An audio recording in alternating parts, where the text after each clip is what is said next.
नमस्कार, मैं हूं विश्वेश ठाकरे और आप देख रहे हैं नेताजी ऑन एयर हैं। तो आज की इस कड़ी में हम मुलाकात करेंगे प्रदेश के स्वास्थ्य मंत्री श्याम बिहारी जायसवाल से। जायसवाल जी से जानेंगे प्रदेश की स्वास्थ्य व्यवस्थाओं का हाल, साथ ही उनसे बात करेंगे राजनीतिक, सामाजिक और पारिवारिक परिवेश पर।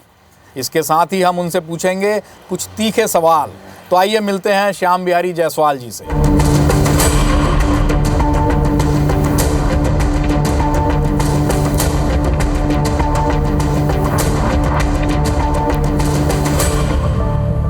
मंत्री जी, बहुत स्वागत है IBC 24 के इस विशेष कार्यक्रम में। हम लगातार प्रदेश के प्रोमिनेंट नेताओं से बात कर रहे हैं। अब आज आपकी बारी है। सबसे पहले तो ये जानना चाह रहे हैं कि एक जानकारी है कि परिवार खिलाफ था राजनीति में आने के आपके। कैसे फिर एक तो जनपद उपाध्यक्ष आपने निर्विरोध जीता, फिर उसके बाद परिवार क्यों नहीं चाहता था और फिर कैसे आप इस पूरी स्थिति में आए? जी नमस्कार। आपको और आपके IBC परिवार को मेरी ओर से नव वर्ष की बहुत बहुत शुभकामनाएं। धन्यवाद। और आपने ठीक ही सुना है। क्या था, आज भी हम लोग बेसिक रूप से किसान ही हैं। गांव में पूरा परिवार रहता था। आज भी परिवार गांव में ही रहता, हम लोग कहीं शिफ्ट नहीं हुए। तो एक छोटा गांव में रहकर पढ़ाई लिखाई वहीं करना, फिर छोटा मोटा काम धंधा बढ़ाना, फिर राइस मिल वगैरह का भी काम में 2003 से 8 के बीच में 2 राइस मिल लगा लिया था। तो ये उन दिनों की बात है जब 2010 में जनपद, जिला और पंचायत के जो त्रिस्तरीय पंचायत का वो नामांकन निकला हुआ था। तो उसमें ऐसे मजाक में ही मैंने फार्म भर दिया और जब घर में पता चला तो सारे लोगों ने मना किया। और हकीकत है कि मेरी भी इच्छा नहीं थी। कभी समय होगा तो आपको बताऊंगा उसको बड़ा विस्तार से। बहुत ही एक एक्सीडेंटल रूप से कहना चाहिए, जिसको अभी की भाषा में एक्सीडेंटल शब्द का उपयोग करते हैं, तो या उसको संयोगवश कहूँ या फिर और अचानक से राजनीति में आना। मतलब जिस दिन मैं आया उसके 2 दिन पहले तक खुद नहीं सोचा था कि राजनीति करना है। न मुझे किसी ने लाया, न कोई और बात थी। वो अचानक हो गया और मेरा राजनीति में आना अचानक है। और घर परिवार के लोग कतई नहीं चाहते थे कि मैं राजनीति में आऊँ। जी, भले आप अचानक में राजनीति में आए, लेकिन साय टीम के सदस्य रहे आप। जब वो प्रदेश के अध्यक्ष थे तो उन्होंने आपको किसान मोर्चा का अध्यक्ष बनाया और अब जो है वो जैसे ही मुख्यमंत्री बने आप स्वास्थ्य मंत्री हैं। तो ये कॉम्बिनेशन कैसे और भारतीय जनता पार्टी से कैसे जुड़ा हुआ? देखिए, भारतीय जनता पार्टी से तो चूँकि मैं जब चुनाव लड़ा था तो गैरदलीय चुनाव त्रिस्तरीय पंचायत में होते हैं, तो उस समय सिंबल नहीं होता है। परंतु मैं कांग्रेस के ब्लॉक अध्यक्ष के खिलाफ लड़ा था और उसको ही जनपद के चुनाव में हराया था। तो ये मान के चलिए कि मैं भाजपा समर्थित था। भाजपा के लोगों ने समर्थन उस समय किया था और मैं उस समय सक्रिय रूप से तो राजनीति में था ही नहीं दूर तक। और जब वो जनपद सदस्य बना और जनपद का उपाध्यक्ष निर्विरोध बना, इसके बाद मैंने भारतीय जनता पार्टी की विधिवत सक्रिय रूप से काम करना प्रारंभ किया। वैसे मैं 1998 से ही घर परिवार पूरा BJP वाला ही था। बड़े भैया जो हमारे युवा मोर्चा में जिला उपाध्यक्ष वगैरह पदों पर रहे हैं, मंडल में बड़े ही सक्रिय रहते थे। और हमारे पूर्व विधायक और पूर्व सांसद चंद्र प्रताप सिंह जी उस समय भाजपा के हमारे कैंडिडेट होते थे, तो उस समय प्रस्तावक समर्थक वो होते ही थे। तो एक सक्रिय कार्यकर्ता थे बड़े भैया। तो उस नाते जब सदस्यता अभियान चलता था तो हम लोगों को भी वो उस समय 2 रुपये की पर्ची कटती थी। 2 रुपये पर्ची कटती। तो सदस्य में था ही 98 से ही, लेकिन सक्रिय नहीं था राजनीति में। तो 2010 के बाद सक्रिय होकर काम चालू किया और 2013 में विधानसभा का टिकट मिला। टिकट मिलने के बाद 5 साल विधायक था। और उस बीच में माननीय विष्णुदेव साय जी इससे पहले भी प्रदेश अध्यक्ष थे, तो उस समय भी प्रदेश कार्य समिति सदस्य में विधायक होने के नाते भी उनसे भेंट मुलाकात होता था। और जसपुर चूँकि सरगुजा जिला का हिस्सा रहा है, तो संभागीय बैठकों में भेंट मुलाकात होना, एक उनसे प्रेरणा लेना हम लोगों को कि बार बार वो जीत कर आ रहे हैं, विधानसभा कभी लोकसभा कभी विधानसभा। तो उस नाते परिचय था। और जब 2018 में पूरा प्रदेश ही भारतीय जनता पार्टी के लगभग अधिकांश सीटें हम लोग हार गए, तो उसमें हमारा भी सीट था। और चुनाव हारने के बाद माननीय शाह साहब जो है प्रदेश अध्यक्ष बने, तो उन्होंने अपनी टीम में मुझे प्रदेश अध्यक्ष किसान मोर्चा के रूप में रखा और उनके साथ मिलकर हम लोगों ने बहुत अच्छा काम किया। कई ऐसे बड़े काम किए कि उनके ही कुनकुरी में 5 किलोमीटर तक एक किसान मोर्चा के माध्यम से पैदल यात्रा था। उसमें मुख्यमंत्री जी खुद ही पैदल चले, पूरा लोगों के साथ भोजन हुआ, चरई डाँड़ वाला सड़क। और वो सुखद बातें हैं कि वो सड़क लगभग अब बनकर तैयार हो जा रहा है, जिसमें पैदल चले थे। और रायगढ़ में बड़ा किसान सभा कराना, राजनांदगांव में बड़ा किसान सभा कराए, बिलासपुर में कराए, बलरामपुर में कराए, सरगुजा में कराए, इन सभी कार्यक्रमों में, पेंड्रा में कराए, अधिकांश जगहों में माननीय प्रदेश अध्यक्ष जी खुद थे। और कोरोना काल में किसान मोर्चा के प्रदेश अध्यक्ष के रूप में पूरे प्रदेश में हमारे मंडल और बूथ स्तर तक कार्यकर्ताओं ने, किसान मोर्चा ने एक ऐतिहासिक काम किया था। तो मतलब ये माना जा सकता है कि किसान मोर्चा के अच्छे कामों का जो प्रतिफल है वो आपको मंत्रिमंडल में शामिल होकर मिला। हाँ, तो निश्चित रूप से वो सब काम माननीय विष्णुदेव साय जी को ध्यान था। और हो सकता है कि एक ये भी कारण हो कि उन्होंने जो काम को देखा उस नाते इस टीम में भी शामिल किया और स्वास्थ्य विभाग की जिम्मेदारी दिए हैं, तो अपन मिलजुल कर। अब आप कह रहे हैं स्वास्थ्य विभाग की जिम्मेदारी दी है, तो ये एक राजनीतिक में परिवेश में यहाँ पे चर्चा ये है छत्तीसगढ़ में कि स्वास्थ्य मंत्री तो उसको बनाते हैं जिसको निपटाना होता है। देखिए, मेरा जीवन भी बड़ा अजीबोगरीब है अभी तक। मुझे चुनौती स्वीकार है और विपरीत दिशा में काम करने का जो आनंद है वो कहीं नहीं है। और ये बात सही है कि स्वास्थ्य विभाग एक बहुत ही कठिन विभाग है। इसमें जैसे बच्चे को सुबह उठाते हैं, छोटे बच्चे को ब्रश कराते हैं, फिर उसको नाश्ता कराते हैं, फिर नहलाते हैं, शाम का भोजन कराते हैं और रात को लोरी सुनाकर सुलाते हैं। और जब सोते भी हैं तो ध्यान में रहता है कि जगे मत बच्चा। तो वैसी हेल्थ डिपार्टमेंट हमको सुबह से लेकर रात तक कहीं ना कहीं करते हैं। और सुबह जैसे उठेंगे तो बच्चे की कुछ ना कुछ शिकायत रह जाती है। वैसे मीडिया में, अखबारों में जब देखेंगे तो कुछ ना कुछ पूरे प्रदेश की कुछ ना कुछ नेगेटिव समाचार, कुछ खबर मिलता है उससे। हालांकि मैं मीडिया को दोष नहीं दे रहा हूँ, उससे प्रेरणा मैं लेता हूँ। और ये विभाग बहुत ही काम करने वाला भी विभाग है, मेहनत करने वाला विभाग है। तो निश्चित रूप से एक चुनौती भरा विभाग तो है। पर आप चुनौती से डरते नहीं हैं, आपने। पर मुझे चुनौती में ही काम करने में अच्छा लगता है। चलिए, बहुत सही। आपने किसान मोर्चा के प्रदेश अध्यक्ष की जिम्मेदारी निभाई, उसके बाद आप खुद राइस मिलर हैं, किसान हैं। इस समय जो राइस मिल को लेकर विवाद चल रहा है, मिलर्स की जो मांगें हैं, जो सरकार का रुख है, इस परिप्रेक्ष्य में आपको क्या लगता है कि उनके साथ न्याय हो रहा है? जो मांगें हैं वो जायज़ है, नहीं है? सरकार का रुख कैसा है? नहीं, अभी तो खैर वो स्थिति नहीं है। बीच में वो स्थिति निर्मित हुआ था, तो उस समय भी मैंने मध्यस्थता किया था, सरकार की ओर से भी और मिलर्स की ओर से भी। तो उसमें ये ध्यान में आया था कि मिलर्स के मन में ये बैठा दिया गया था कि उनका जो पिछला पैसा वो डूब जाएगा। एक बात की सार बता रहा हूँ, मुझे लगता है कि इसको लाखों लोग देखेंगे, उसमें हमारे मिलर भाई भी देखेंगे और सरकार के लोग भी देखेंगे। बिल्कुल। तो उनके दिमाग में यह था कि ये पैसा डूब जाएगा 22-23 का। और चूंकि 22-23 में एक एग्रीमेंट हुआ था जिसमें सामूहिक रूप से जब तक पूरे धान का मिलिंग नहीं हो जाए तब तक पेमेंट नहीं होना, ऐसा एग्रीमेंट में था। 17,000 टन चावल बचा था और लगभग 700 ऐसे मिलर थे जिन्होंने चावल जमा नहीं किया था। तो उसको चूँकि प्रोसेसिंग करना, कैबिनेट में लाना, और कैबिनेट में लाने से पहले विभिन्न विभागों से, लीगल से परीक्षण और वित्त विभाग से परीक्षण, तो सारे विभागों से परीक्षण के बाद ही होता है। एक कैबिनेट में नहीं हुआ तो उसको एक वातावरण बना दिया, एक सरकार नहीं दे रही है। लेकिन हम लोगों ने विश्वास दिलाया था कि देंगे, और अंततः अभी पिछले कैबिनेट में सरकार ने उसको शिथिल कैबिनेट में किया है और राइस मिलर्स को पैसा मिलेगा।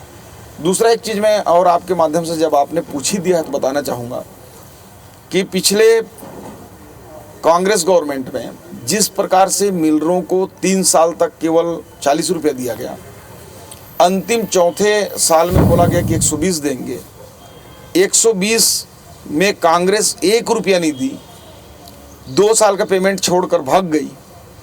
और केवल एक किस्त उन्होंने 60 रुपया दिया था, बाकी सारा 1.5 साल का उन्होंने भाग गया, वैसे ही नहीं दिए।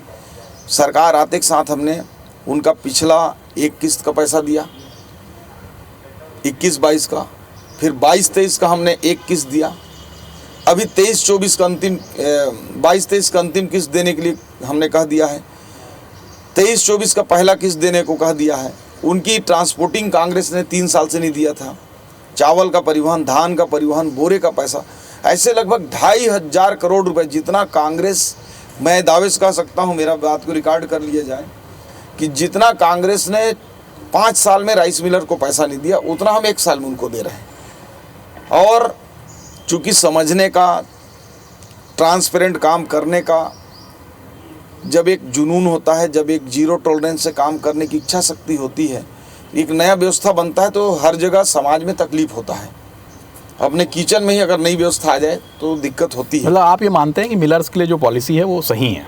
बिल्कुल, मिलर्स के लिए सही है। और मैं आपको ये कहना चाहूँगा, आपके पूरे प्रदेश भर में संवाददाता हैं, मैं दावे से कह सकता हूँ कि प्रदेश का एक मिलर भी संतुष्ट नहीं है। ये आप हेल्थ मिनिस्टर थे तो हम लोगों ने एक शुरुआती दौर पे ही आपके एक रीएजेंट घोटाले के बारे में सुना था जिसमें आपका नाम आ रहा था। अब देखिए, इस लाइन में कहीं भी किसी का भी नाम आ जाता है, और आपने देखा होगा कि पिछले सरकार ने जिस प्रकार से खरीदी किया था, और इसमें जो बार बार बात आ रही थी, तो चूंकि कोर्ट भी जब तक किसी का बात नहीं सुन ले तो सज़ा नहीं दे सकती। हम भी चूंकि इतना बड़ा विभाग है, नीचे में उप स्वास्थ्य केंद्रों तक ये गया हुआ था। प्रदेश में 1,000 से ऊपर जगहों पर, 2,000 जगहों पर 2,000 मशीनें हैं। 600 करोड़ से ऊपर का बता रहे थे। तो इसमें 660 करोड़ की खरीदी हुई थी, और ये खरीदी 300 करोड़ के आसपास 15 दिन के अंतराल में हुआ। और इसमें मैंने विधानसभा में स्वीकार भी किया, किसी ने 10 करोड़ ही कहा था, लेकिन 28 करोड़ की दवाइयाँ हमारी विधानसभा के डेट तक खराब हो चुकी थी, और अभी 50 करोड़ की दवाई पहुँचेगा, खराब होगा। तो इसको जांच के लिए चूंकि हमारा ही विभाग खरीदा था, हमारे विभाग से हम जांच कराते तो हो सकता है कि प्रश्न चिन्ह लग सकता था, इसलिए हमने इसको ईओडब्ल्यू में जांच के लिए दे दिया है। और हमारे विभाग ने अनुशंसा भी कर दिया है, और जल्द ही माननीय मुख्यमंत्री जी के माध्यम से जेडी से होते हुए, अब वो बताने वालों, कहने वालों ने तो ये भी कह दिया मंत्री जी का कोई वीडियो आया है पैसा लेते हुए, उसमें वीडियो में है। मैं तो 1 साल से सुन रहा हूँ, ऐसे वीडियो को हो तो सार्वजनिक करना चाहिए, उसकी सच्चाई आना चाहिए। अच्छा, इसके पीछे ये भी आया था कि कुछ भारतीय जनता पार्टी के ही ऐसे लोग थे जो असंतुष्ट थे। देखिए, ऐसी कोई बात नहीं थी। आजकल तो एक रूमर शब्द है अंग्रेजी में, बिल्कुल, तो रूमर को इतना अफवाहें तेजी से फैलती हैं।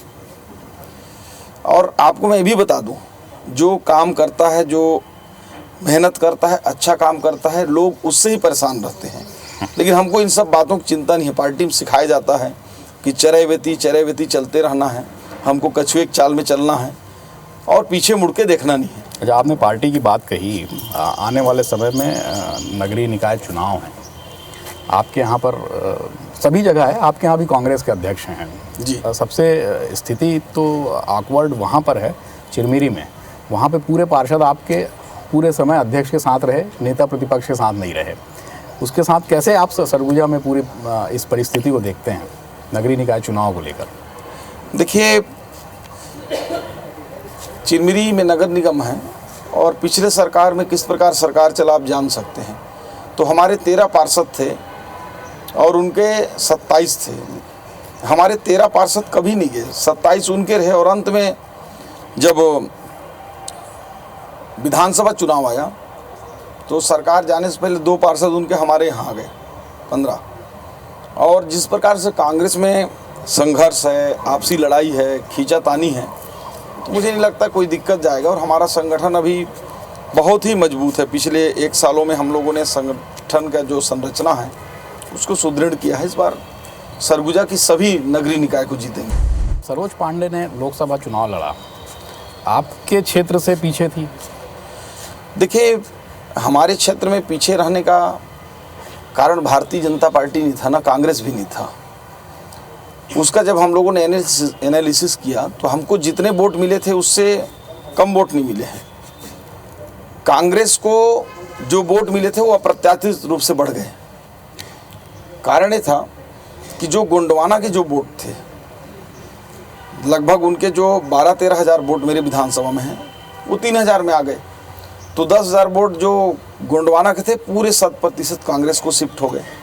तो एक बड़ा कारण वो भी था, क्योंकि हमारे विधानसभा में जो भारतीय जनता पार्टी का जो क्षेत्र है, उन क्षेत्रों से हम लोग जीते। केवल एक गोंडवाना बहुल क्षेत्र में ही हम लोगों ने उसमें लूज़ किया था। आप बहुत सक्रिय रहे हैं, इसमें कोई दो मत नहीं है कि कुछ सक्रिय मंत्रियों में आपकी गिनती हो रही है। फिर भी स्वास्थ्य सुविधाओं को लेकर कांग्रेस के आरोप ये हैं कि सिर्फ बातें हो रही हैं, काम नहीं हो रहा है। देखिए, मैं काम भी दिखाना चाहूँगा, या तो कांग्रेस के नेता एक दिन ओपन डिबेट कर लें। हमारा 1 साल भारतीय जनता पार्टी का सरकार में हेल्थ का जो उपलब्धि है बनाम 5 साल कांग्रेस का। मैं केवल आंकड़ेबाजी नहीं करता। आप भौतिक रूप से मेकाहारा चले जाइए, यहीं रायपुर में, ज़्यादा दूर नहीं है। डीकेएस चले जाइए। डीकेएस में आज जो बड़े बड़े हॉस्पिटलों में जो प्लास्टिक सर्जरी होता था, उस तकनीकी से उससे बेहतर प्लास्टिक सर्जरी हमारा डीकेएस में हो रहा है। इनके ओपन हार्ट, इनके सरकार में कभी ये लोग सोच भी नहीं कर पाए कि ओपन हार्ट चालू होगा। आज मेकाहारा में पता कर लीजिए ओपन हार्ट चालू है कि नहीं है। मलेरिया में जो कमी है वो 2018 की तुलना में जब वो 5 साल में वो करते हैं, तो इनके जो क्रम हैं, जो इनके घट रहे थे, मलेरिया इनके समय में भी घटा, लेकिन जो घटने की गति थी वो हमारे कार्यकाल में बहुत ज़्यादा घटा। हमने 4 मेडिकल कॉलेज का टेंडर किया। ये मेडिकल कॉलेज खोलेंगे, केवल ये जुमलेबाजी करते थे।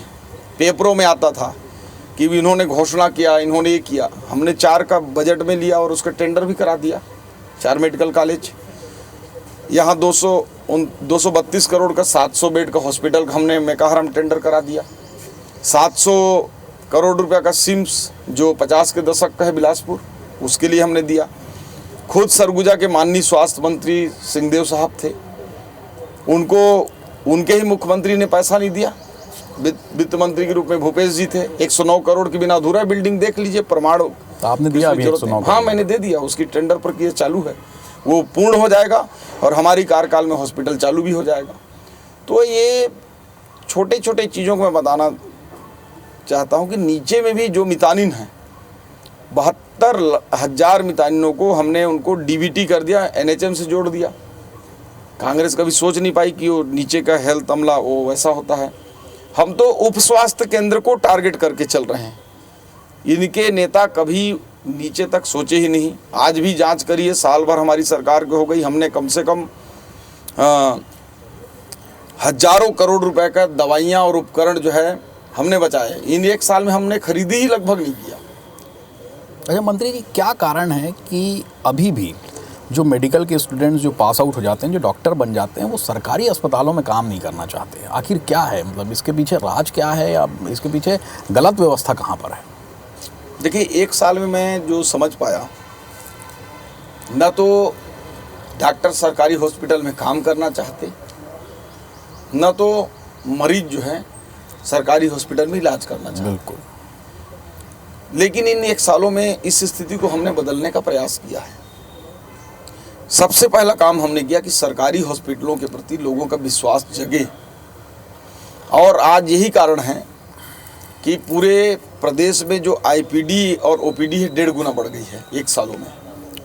डॉक्टर्स की संख्या भी आप देखेंगे कि हमारे कार्यकाल में लगभग हमने 1 साल में एनएचएम और संविदा के माध्यम से लगभग 500 डॉक्टरों को भर्ती किया। बॉर्न डॉक्टर तो उनके भी समय भर्ती हुए होंगे, हमारे समय भी हुए, उसको मैं गिनती में नहीं लेता।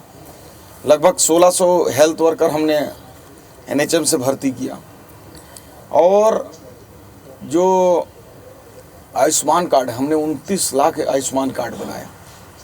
2500 करोड़ रुपए का इलाज किया। लोग बोलते हैं कि आयुष्मान से, कांग्रेस बोलती है कि इलाज नहीं हो रहा, इलाज नहीं हो रहा है। तो ये पैसा आखिरकार 2500 करोड़ कैसे गया? नहीं, ये आपने आयुष्मान कार्ड का नाम लिया। निजी अस्पतालों में इस कार्ड को लेकर बहुत ज़्यादा विरोधाभास है। उनका ये कहना है कि हमको सरकार पैसा ही नहीं देती है, और देती भी है तो साल 2 साल 3 साल में देती है, तो वो ऐसा गरीबों से ये लेते नहीं। दूसरा, इसमें घोटाले होते हैं, एक घोटाला खुला भी। तो ये आयुष्मान कार्ड या इस तरीके की जितनी जो योजनाएं हैं, इसको सही करने की, ठीक करने की ज़रूरत लग रही है क्या आपको? देखिए, ये बात सही है कि आयुष्मान में काफ़ी घोटालों की बातचीत शुरुआत में आई थी। हमने एक ऐसा सिस्टम करा दिया है कि पहले जो बिल पुटअप करेगा उसी का पैसा पहले जाएगा। आप भी चाह लो, मैं भी चाह लूँ, या कोई अधिकारी चाह ले, तो अब जो है मन माफिक हॉस्पिटल में पैसा नहीं दे पाएगा। वो सिस्टम से ऑटोमेटिक ही जाएगा और पता भी नहीं होगा उसको कि किस हॉस्पिटल में जा रहा है। हमने ऐसा टेक्नोलॉजी डेवलप किया है। दूसरा, जो ये बातें हैं, 1-2 हॉस्पिटल में ऐसा विषय हो सकता है कि वो आयुष्मान में इलाज पूर्णतः ना हो रहा हो, बाकी प्रदेश में सभी जगह हो रहे हैं और हम रेगुलर पैसा दे रहे हैं। मैंने विधानसभा में बताया भी कि 1100 करोड़ रुपए कांग्रेस की देनदारी थी। प्राइवेट हॉस्पिटलों में अभी हमारी 850 करोड़ की देनदारी है। 300 करोड़ हमने अभी जारी भी कर दिया। तो ऐसे में देनदारी जो 1500 करोड़ है, उसमें हमारे सरकारी हॉस्पिटल भी हैं। सरकारी हॉस्पिटलों में कहीं कोई दिक्कत है नहीं। हम प्रयास कर रहे हैं कि इस वित्तीय वर्ष में ही सारे पैसे को, जो कांग्रेस के समय से बचा हुआ ऋण चले आ रहा है, उसको समाप्त करें। चिरमिरी रेल लाइन का या रेल कनेक्टिविटी का क्या होगा? वहाँ बहुत लंबे समय से मांग है। देखिए, मैं आपको बताना चाहूँगा कि जब हमारी सरकार थी 2013 से 18 के बीच में, तो पुरजोर तरीके से मैंने रेलवे लाइन जो नागपुर हाल्ट से पाराडोल वहाया चिरमिरी होते हुए एक स्टेशन नया चिरमिरी में, और पूरी ट्रेनें इधर से जाएं ऐसा सोचकर, क्योंकि अभी जो ट्रेनें हैं पूरा मध्य प्रदेश सीधे चली जाती हैं बैकुंठपुर से, बोरिया जिले से। मनेंद्रगढ़ चिरमिरी को लाभ नहीं मिलता। ऐसे 2 लाख आबादी उससे प्रभावित होते हैं। तो उसकी स्वीकृति मिल गई थी 2018 में। रेलवे का अधिकृत चिट्ठी है कि कांग्रेस उस समय की तत्कालीन सरकार ने इस बात को मना किया कि वहाँ आवश्यकता नहीं है, और 5 साल वो रेलवे लाइन पाइपलाइन से बाहर था। फिर हमारी सरकार आई तो हमने पिछले साल मार्च में ही पहला बजट में उसका 241 करोड़ रुपए का जो प्रोजेक्ट है, उसमें राज्यांश जो है 120 करोड़ 50 लाख हमने स्वीकृत कराया। और सुखद बात यह है कि उसकी पूरी सर्वे हो चुकी है, भूमि अधिग्रहण की प्रक्रिया चल रही है। जैसे ही भूमि अधिग्रहण की प्रक्रिया होगी, उसका टेंडर इसी जनवरी माह में संभावित है, और जल्द ही 1 साल के अंदर चिरमिरी वासियों को नया रेलवे स्टेशन और नई लाइन के साथ नई ट्रेनों का सौगात मिलेगा। तो पूरे चिरमिरी वासियों नहीं, पूरे सरगुजा वासियों को ये नए साल का तोहफा मान सकते हैं। आपने सुना स्वास्थ्य मंत्री श्याम बिहारी जायसवाल जी को, उन्होंने बहुत ही बेबाकी से हमारे सभी सवालों का जवाब दिया, और उन्होंने साथ ही ये भी कहा कि स्वास्थ्य सुविधाएं जो अभी दिख रही हैं वो इससे और बेहतर होते जाएंगी। तो नेताजी ऑन एयर है में आज बस इतना ही। अगली बार फिर मिलते हैं किसी एक और नेता के साथ।